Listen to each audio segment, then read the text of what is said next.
That's okay though. For being so young, you're very, very smart. That's fantastic. Yeah. So keep up the good work, man, and stay flat, okay? Okay, I'm a flat earther.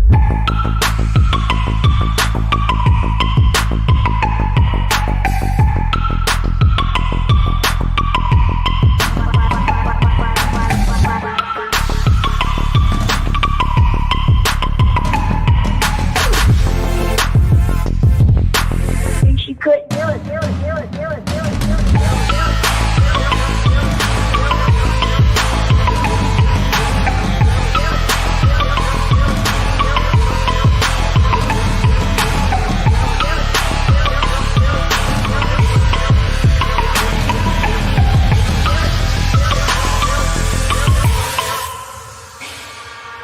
I'm a flat earther. I'm a flat earther.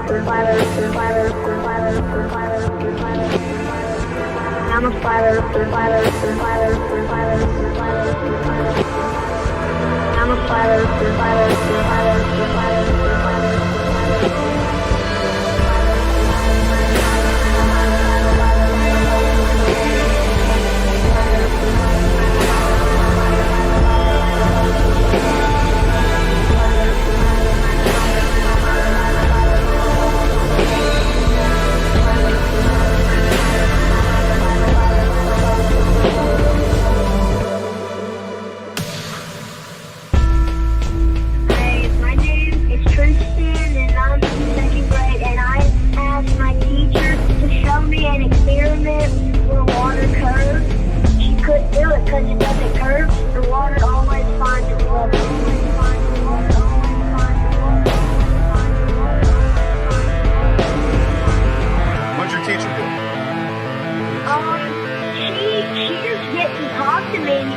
All she did was walk away.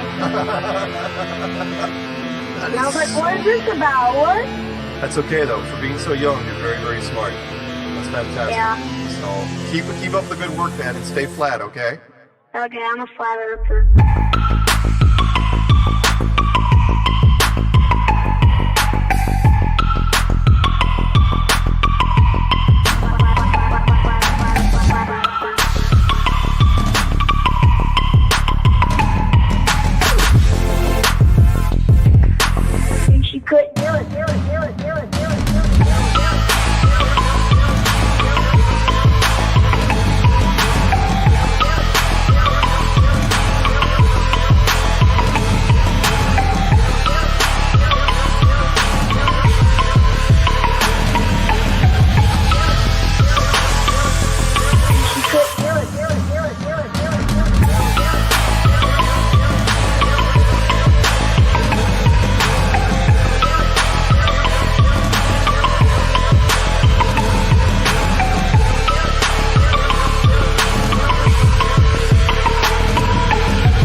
Up for sound bites. This is awesome.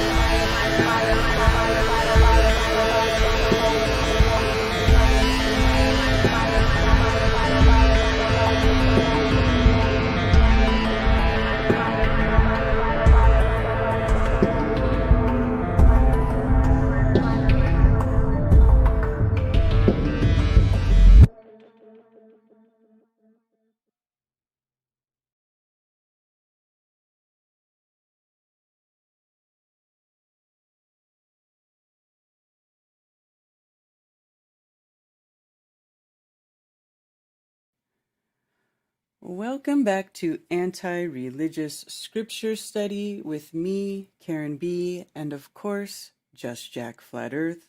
Shabbat Shalom, Shabbat y'all. Shalom. Got my hat back. Yay. Thanks to Alex Critical Inception bought me a birthday gift, and it's very similar to the hat that I used to have. That's part of my logo. So, and my trademark on the Logan Paul spoof. Yep. All right, so we were in chapter 6 and we're jumping over to chapter 9 this week because chapter 7 and 8 pertains to the Levites specifically and the dedication of the temple, and we're going to overview that, but then we'll get into chapter 9, and I'll get my disclaimer out of the way. Just Jack's disclaimer. If you believe it, to the religious, if you believe it's wrong to study the scripture outside of your religion or denomination, if you believe your religious leaders or church fathers are incapable of having inherited anti-scriptural traditions of men, if you've already made up your mind about scripture, including the scriptures shouldn't be studied at all, then the stream is not for you. To others, if you are open-minded to others' opinions, if you haven't made up your mind about scripture, if you've been turned off to religion, believe there's truth in scripture that may have been changed or hidden by religion, if you live according to scripture and like to dig in and discover more, then the stream is for you. We are looking at scripture in the original language using concordances or dictionaries for root words, as well as context from a non-religion perspective. We will as well have life experience discussion. We are not here to argue with others about theology or doctrine by the traditions of men, including Catholicism, Christianity, or Judaism. We will be discussing the importance of origins and show how religions contradict scriptures. There we go. All right. And so last week we were talking about the Nazirite vow, and I also reiterated that a Nazirite vow is not the same as a Nazarene or one from Nazareth, right? So that's Netzeret, where this is Nazarene. So there's a difference in Hebrew that's very clear, but it's not clear when they anglicize it. So Nazir is the dedication, and Netzer is the offshoot from a old root, which is where Nazareth got its name.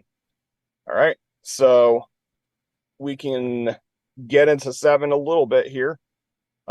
This is offerings at the tabernacle's consecration. That's not a bad heading for this, but it is 89 verses long, and we will not be going through this.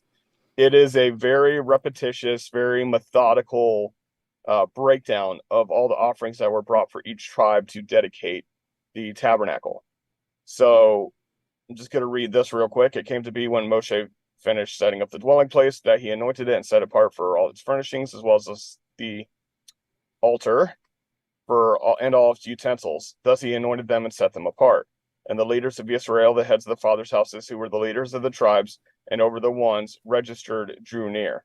And they brought their offering before Jehovah, 6 covered wagons and 12 cattle, a wagon for every 2 of the leaders, for each one a bull, and they brought them before the dwelling place. And then it goes on for each tribe bring in more and more and more and more offerings. It's like it's like documenting it for whatever reason, right?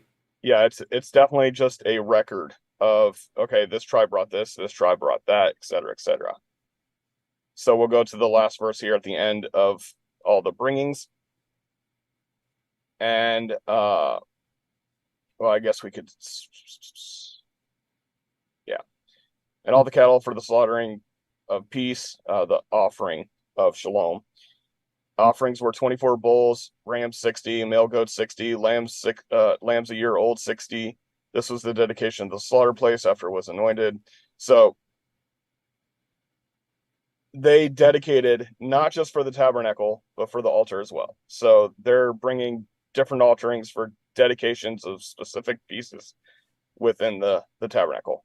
Moshe went into the tent of appointment to speak with him, and this is the tent of the Moed, the appointment right here, as in the Moedim, the appointed times of the year, right? Appointment. And he heard the voice of the one speaking to him from above the lid of atonement. And again, this is just lid, but they break it down to lid of atonement because it's the word cover Mm-hmm. So cover and atonement mean the same thing. So it's like the cover of cover. Mm-hmm. That was on the Ark of the Witness, Ark being a container, Mm-hmm. witness being the proof of the contract from before the two cherubim, which were the molded angels, I guess you could say. Thus Yeah. he spoke to him. All right. That's Then kind we'll of a jump over trip. to That yep, description there of them. That's like a description of Moshe speaking to the Creator yep, through directly. through the ark, That's right? right. Yep. And that's where Yah said, like, if you build this tabernacle, that's where I'm going to be. Right. Like, whenever you want to, contact me, that's where I'm at. It's All right. almost like the tabernacle is like a radio station. Right. That's Right. crazy. Like an antenna. Yeah, and you build it to Yeah. pick up the signal and get the Yeah. messages from the Creator. That's just a Exactly. trip to me. All Yeah. right, Yeah. And continue. we talked about that. Like, Yeah. it's very, very conductive materials that it's made out of, and it's very interesting stuff Mm-hmm. for sure. And then chapter 8, the 7 lamps. Speak to Aaron and say to him, when you send to trim the lamps, let the 7 lamps give light in front of the lampstand. And Aaron did so. He set up the lamps face toward the front of the lampstand as Jehovah commanded Moshe.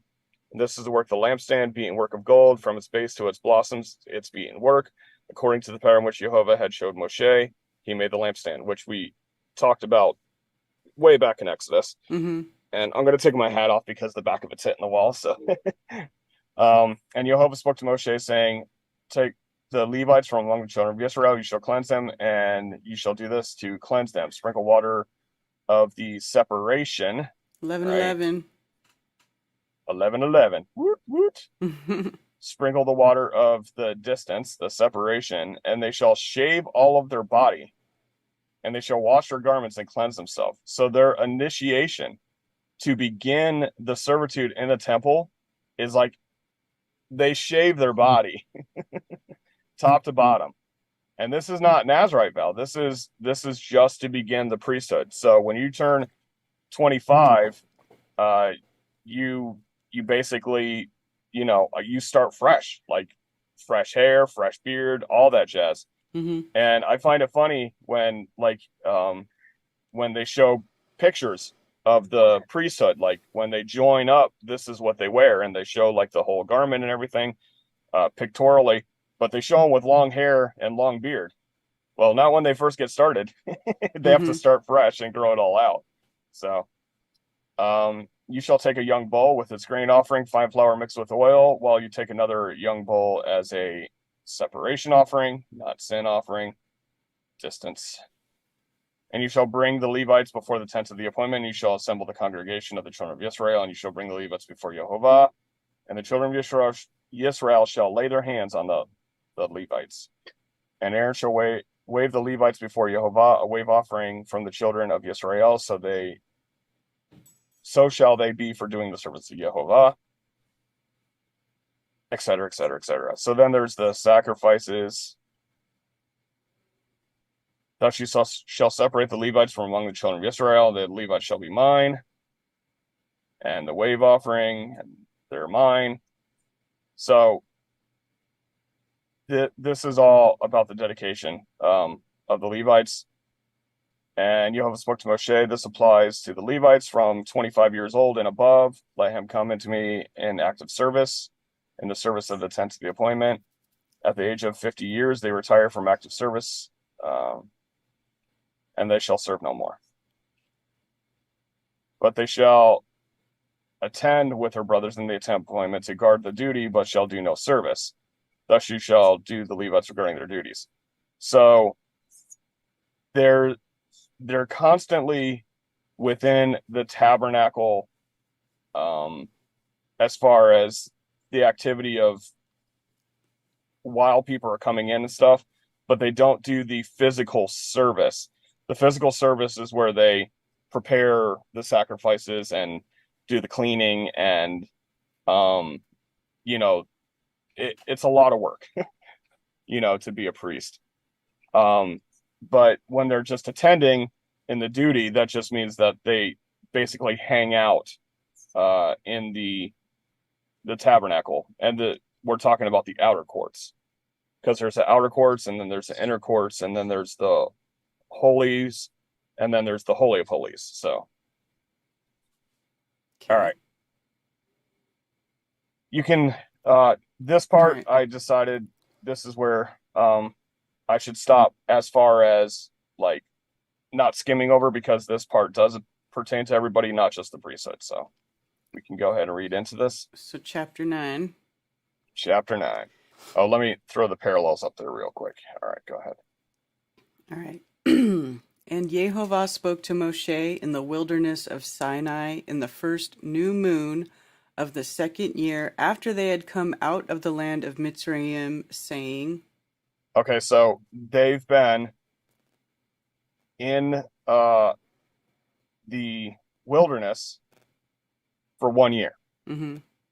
So this is the first new moon of the second year. So they've been in the wilderness for an entire year after they left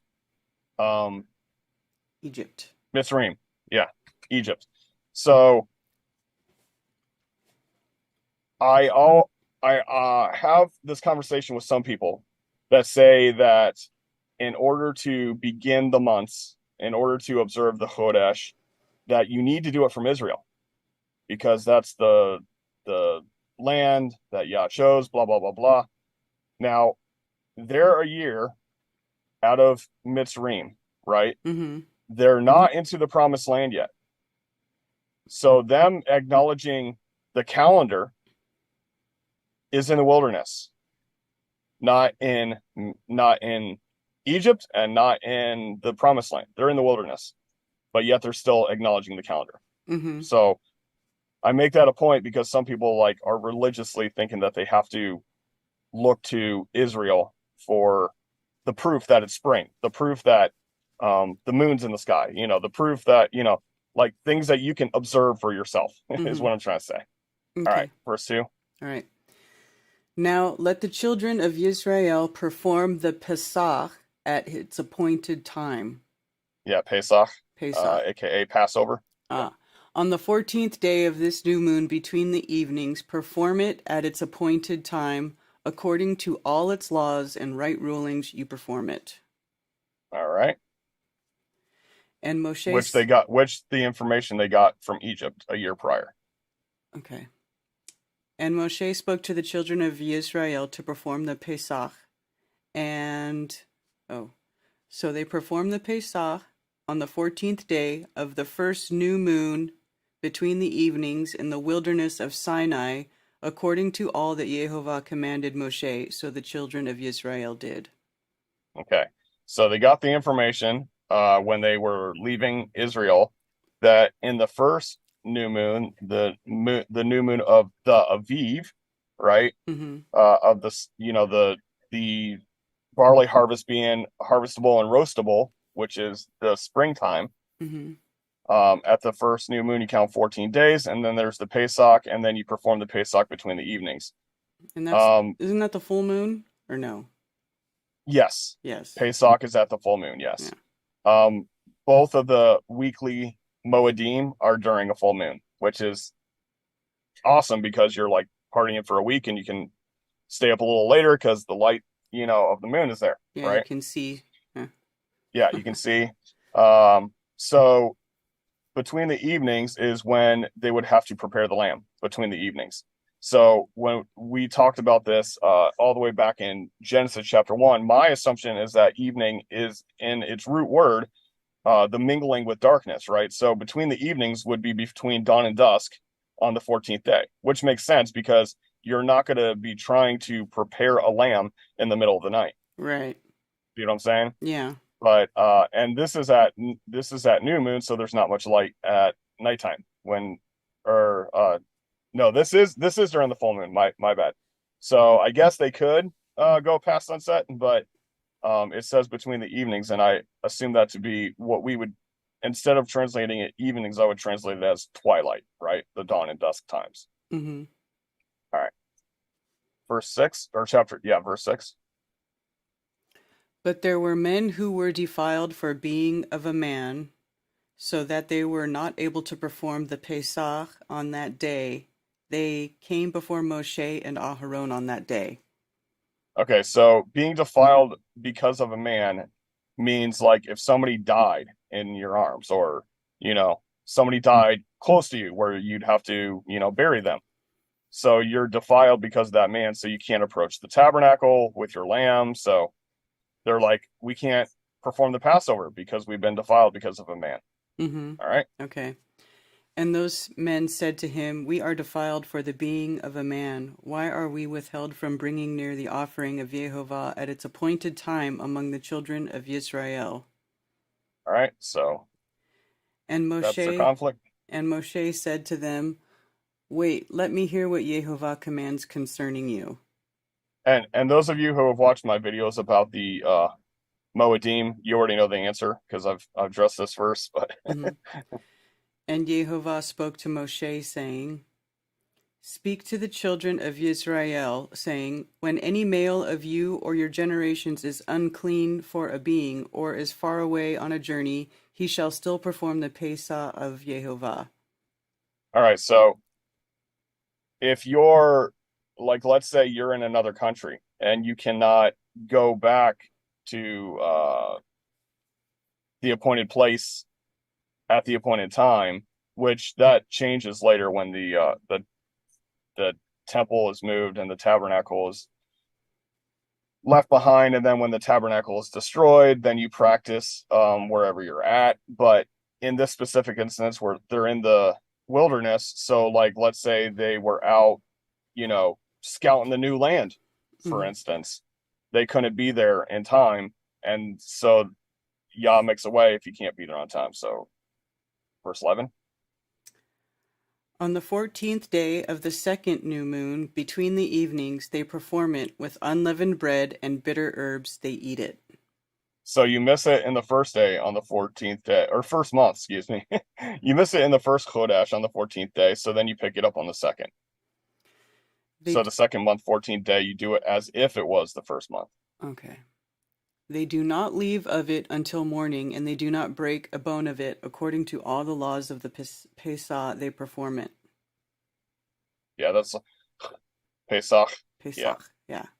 But the man who is clean and is not on a journey and has failed to perform the Pesach, that same being shall be cut off from among his people, because he did not bring the offering of Jehovah at its appointed time. That man bears his sin.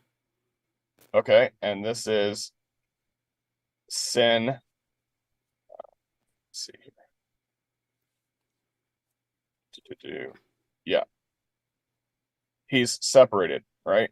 So this is you're cut off, you're no longer part of the group, right? If you're not performing Pesach, if you say, like, I belong to Israel, I worship Jehovah, etc., etc., and you don't perform the Pesach because you just don't feel like it, you're cut off. You're out. And when a stranger sojourns among you, then he shall perform the Pesach and of Jehovah, and shall do so according to the law of the Pesach, and according to its right ruling. You have one law, both for the stranger and the native of the land. Okay, so you're not exempt if you're not native born, right? We've discussed this many times, that there's not a special people. There's not like, oh, well, you're not part of the group, so you can't join with us, or you're not of the right lineage, or whatever the case may be. You can't prove with your DNA that you're related to Abraham, so you're not included. That's not what this says at all. It doesn't matter if you join yourself to Yah, whether you're native born or you're a sojourner, someone who comes in.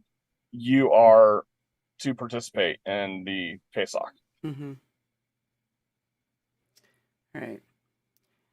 And on the day that the dwelling place was raised up, the cloud covered the dwelling place, the tent of the witness, from evening until morning. It was above the dwelling place, like the appearance of fire.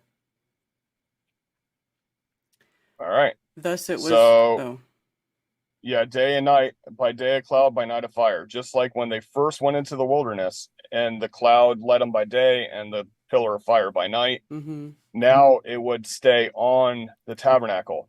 And then when the cloud would go up, they would go with it. So it's like, all right, time to pack up. The cloud's moving or the fire's moving. And something that in some circles may recognize as Shekinah.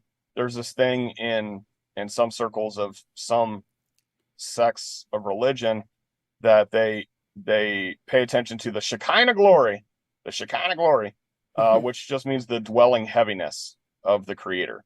So this is from Mishkan, from Shekinah, from the dwelling. So whenever people of those circles heard things like Shekinah glory, it just means the dwelling heaviness of Yah. Mm-hmm. Thus it was continually, the cloud covered it by day, and the appearance of fire by night. Okay. And whenever the cloud was taken up from above the tent, after that the children of Israel would depart, and in the place where the cloud dwelt, there the children of Israel would camp. All right. So, like I said, if it stayed put, they stayed put. If it left, they left. Mm-hmm. At the mouth of Yehovah the children of Israel departed, and at the command of Yehovah they camped. They remained camped as long as the cloud dwelt above the dwelling place. Even when the cloud lingered many days above the dwelling place, the children of Israel guarded the charge of Yehovah and did not depart. All right, so guarded the charge is shomer, which is translated as keep, kept right here Mm-hmm. in King James Version. And then here, the charge, where is charge?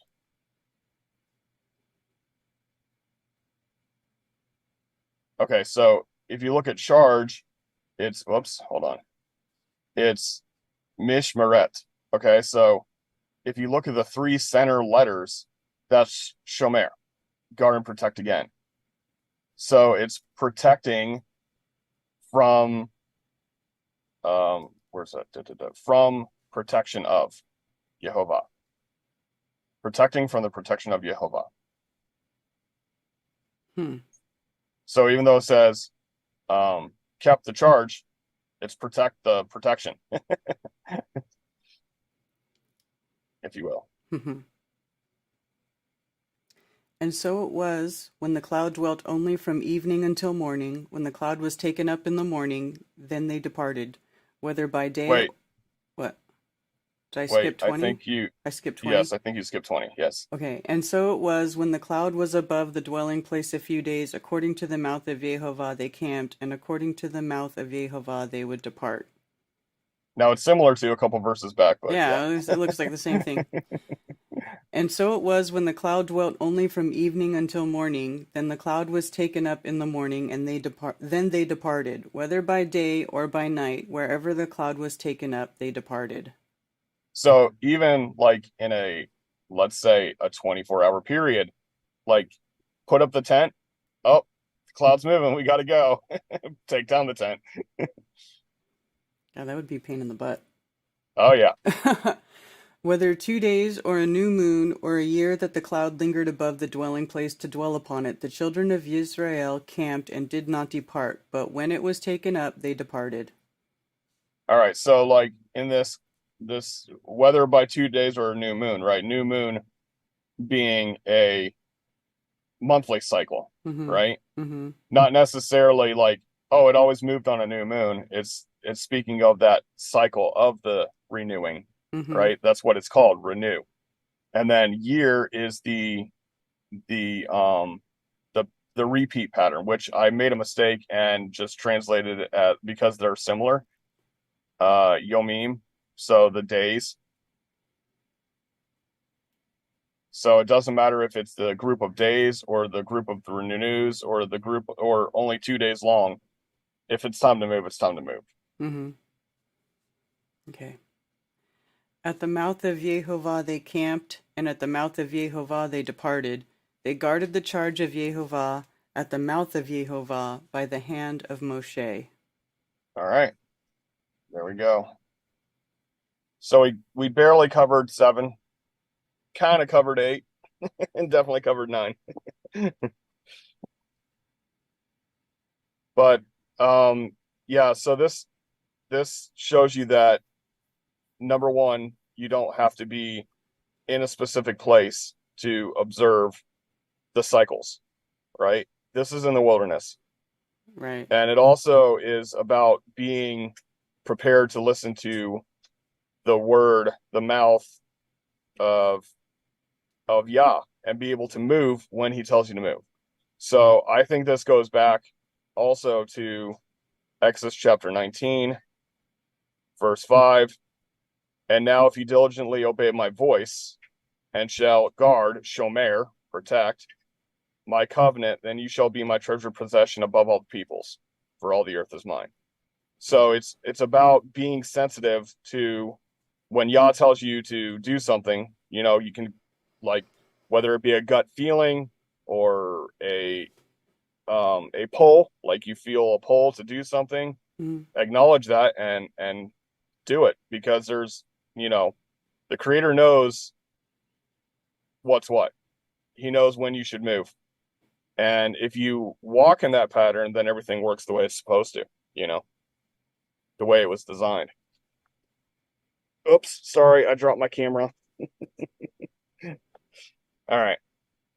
I'll jump over to chat now. And let's see here. All right. Shout out to Nathan Reed, Phil Up, Lord Racer, Gregory May, Joy Nugent, Aisling 717, Cammy, Brian Stavely, Just Caroline, my wife, Deru for You, National Memorial Gardens, Joseph Osborne. I think I might have already said him already, but nope, it was okay. Shout out to Joseph Osborne. And let's see. FE Nation, what's up? Rasta Bear, ain't seen you in a minute. Good to see you, man. Let's see. Captain Construction and Effed Up World. Good to see y'all. Thanks for coming in here. See if there's any questions.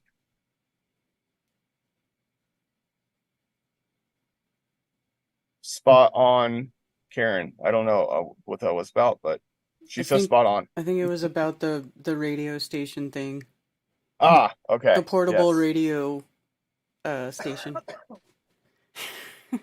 All right. Yep, portable radio station. Yep. The moon last night was spectacular. Yeah, it's been amazing. It gets really weird in the fall time. They get really huge and really changing colors, and it's very interesting.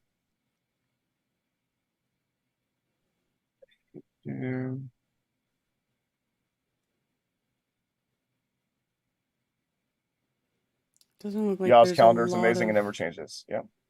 Oh, Critical Inception Alex just popped in and said Shabbat Shalom, y'all. All right. Yeah. So we covered that. I'm not even going to guarantee that we're going to get into. I don't know exactly where we're going to go, because I'm going to read through them and then see whether or not we're going to get into it. Actually, this one's going to be pretty good. Yep, we'll do chapter 10 next week for sure. Yep. So that'll be good. We'll be back in order again.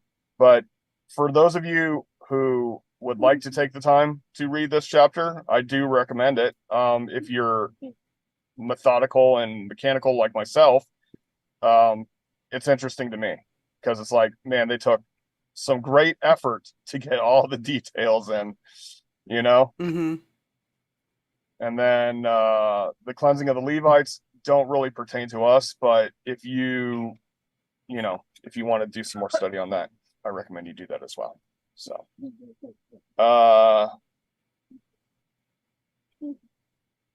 we need to cover the fall moeds. Okay, so first of all, you spelled modes and then you spelled moeds when it's actually moedim. It was spelled thing where it did that right as I typed it. I saw it do it. Oh, it's a correction. Yeah. But it's not moeds anyways, it's moedim. So there.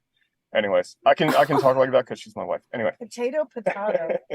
So I actually kind of threw in the beginning of my chat, like the 3 Shabbats in a day, 3 Shabbats in a Yom is Teruah, which is trumpets, the shouting.